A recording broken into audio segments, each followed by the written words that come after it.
So now the Patriot Act is a very, I mean, this was voted in kind of in a little bit of hysteria after 9/11. That's how I would characterize it. Kind of, we were scared. We were worried about being attacked again or more in this kind of fashion, that there were more attacks on the way. And there was a rush to give the government more power. Now that we have calmed down a little bit, what do you think your chances are in succeeding in reining this back a little bit? I'm very optimistic that we will be able to, as you say, rein in the provisions of the Patriot Act that are most problematic, at least a bit. Mm-hmm. Are we going to be able to get everything that we'd like? No. Mm-hmm. But if we can, as I think we will, be able to obtain some of the provisions that will bring all of these powers at least a little bit more back toward balance mm-hmm. with our Bill of Rights, that's very, very important. And I think that we will be successful in getting at least some of that done. Even the administration, which for the last 3 years, for the first 3 years after 9/11, would not entertain even a dialogue with those of us that had some concerns with the Patriot Act. At least the administration is now saying and recognizing that there may be some things that we need to address. We're at least open to looking at these and discussing them. That's a very important admission on the part of the administration, and I think that represents the fact that they have heard from a lot of people, a lot of organizations, including the Libertarian Party, mm-hmm. including the American Conservative Union, Eagle Forum, Cato Institute, Americans for Tax Reform, the American Conservative Union, and a number of others. ACLU? The ACLU certainly among them, such that they recognize that this isn't just the far left or the far right that is raising these issues. It is very mainstream. It is very broad-based concern that's being expressed mm-hmm. here.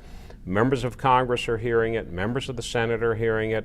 Arlen Specter, the chairman of the Senate Judiciary Committee, has indicated a very strong interest, I think, in making some adjustments, and even the administration is recognizing that that probably will be something it has to address. What about the Patriot Act being used for just domestic criminals? Now, I've heard that there's a danger or a fear, and even maybe it has been used, or portions of it have been used against people who aren't necessarily terrorists, but just domestic criminals. Is there a danger of that, or has that happened to your knowledge?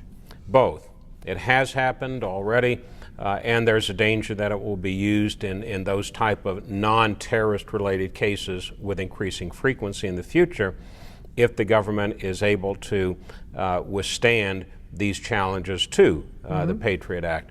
There are a number of instances already in which these extraordinary powers that were granted to the government in the Patriot Act right after 9/11, which were asked for by the administration specifically to fight acts of terrorism such as occurred on 9/11, have been used in a whole range of cases having nothing whatsoever to do with terrorism.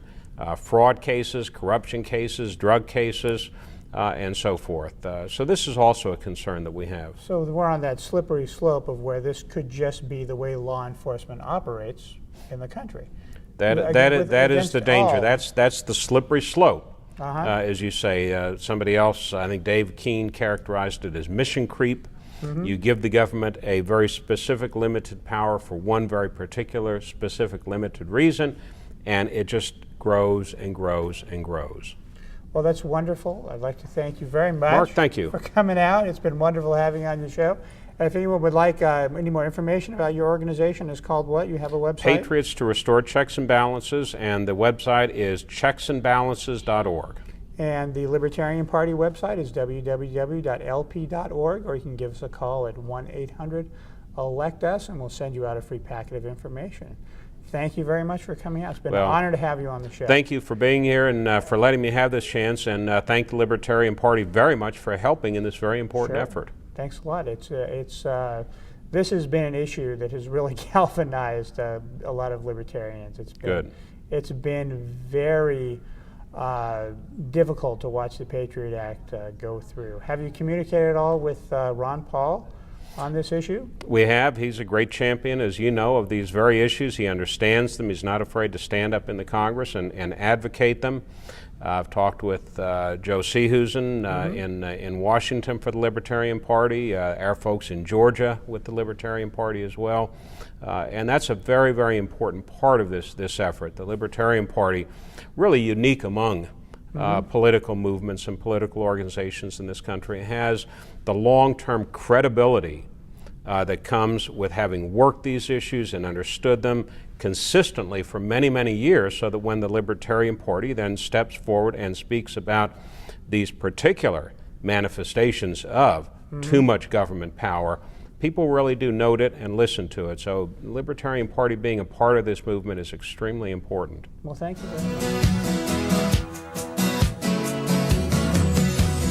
Don't give up, learn to live, show the world you're painted in.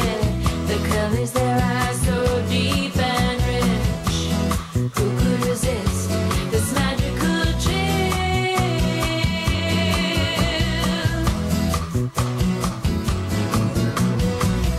Hold the freedom in your hands, feel so smooth it never ends. Watch your fears begin to melt. Tell you love her, have it there. Just have it.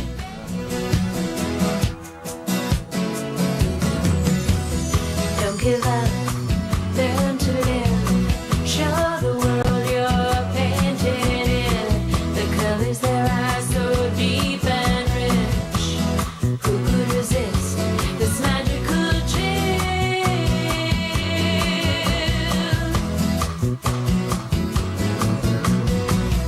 Hold the freedom in your hands, feel so smooth it never ends. Watch your fears begin to melt. Tell you love her.